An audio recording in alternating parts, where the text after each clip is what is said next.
अच्छा, अब नेक्स्ट हमारा क्वेश्चन है, हेल्दी एवरेज बॉडी ब्लड जो होता है वो 5 से 6 लीटर होता है, ठीक है। देखिए, हम कहते हैं कि औरत के अंदर ब्लड कम होता है और मेल के अंदर ज़्यादा होता है। तो जो एवरेज ब्लड होता है वो 5 से 6 लीटर होता है, फीमेल में 4.5 भी हो सकता है। उसके बाद human blood is purified in the kidney में पहले पढ़ा था इसके बारे में कि ह्यूमन का जो ब्लड होता है वो कैसे प्यूरीफाइड होता है। उसके बाद smallest gland pituitary in the human body is in the brain है। जो हमारा सबसे छोटा ग्लैंड है वो पिट्यूटरी ग्लैंड है, साइज़ के लिहाज से छोटा है, लेकिन अगर हम कहें कि ग्लैंड्स में सबसे ज़्यादा जो काम कर रहा है, जो सबसे ज़्यादा जिसने सिस्टम कंट्रोल किया हुआ है, उसका नाम भी पिट्यूटरी है। तो जो किंग है हार्मोन्स का वो पिट्यूटरी है, लेकिन साइज़ में सबसे छोटा है।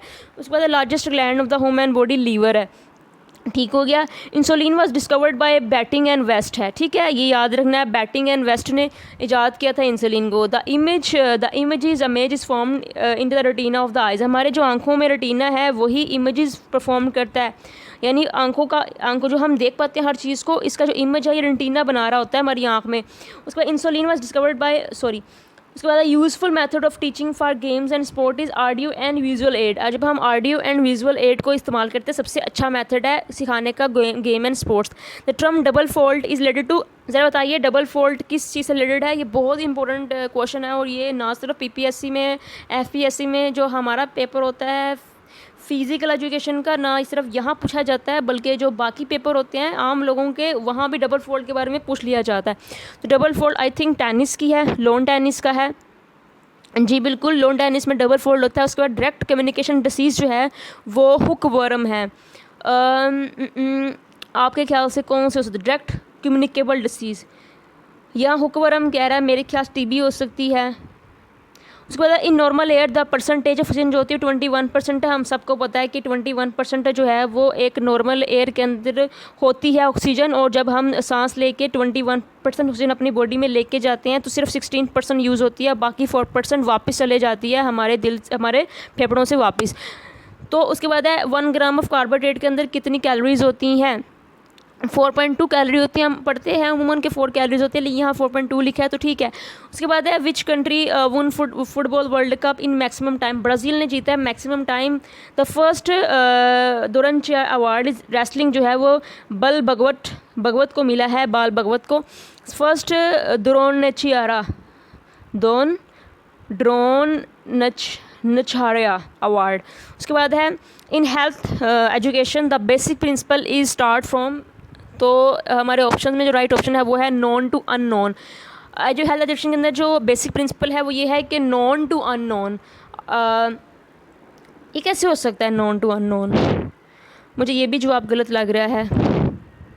मेरे ख्याल से अर्लियर टू रिसेंट से हो सकता है, या एंशियर टू मॉडर्न हो सकता है। ये नॉन टू अननोन ये क्या है, बल्कि हमें ऐसा कहना चाहिए कि अननोन टू नॉन, बट ये उल्ट लिखा हुआ है।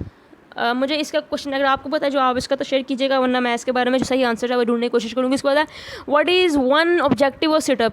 सिटअप का जो ऑब्जेक्टिव है, बहुत सारे लोग परेशान हैं कि कौन सा होता है। कुछ लोग कहते हैं कि ये हमारे एब्डोमेन को शेप करता है, कुछ लोग कहते हैं रिड्यूस फैट करता है, कुछ कहते हैं develop strength in abdominal muscle, लेकिन ज़्यादातर बुक्स में लिखा होता है कि ये सिटअप जो है ये रिड्यूस करता है फ़ैट को।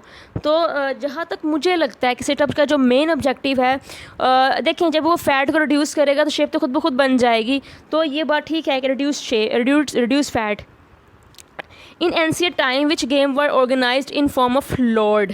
तो इन फ्रंट ऑफ लॉर्ड कौन सी गेम थी जो एंशिएंट टाइम में वो अपने आका के सामने, अपने जो उनका गॉड था उनके सामने पेश करते थे, तो उस गेम का नाम था इस्थीमिनियन गेम्स। उसके बाद है strategy double Nelson is related to, सबको पता है रेसलिंग में डबल नेल्सन होता है।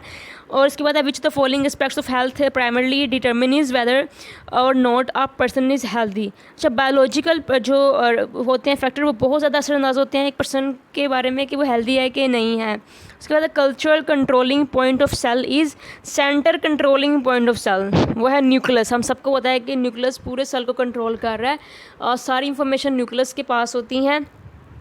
उसके बाद है which type of bandage is used on finger injury. Finger injury में रूलर बैंडेज यूज़ होती है।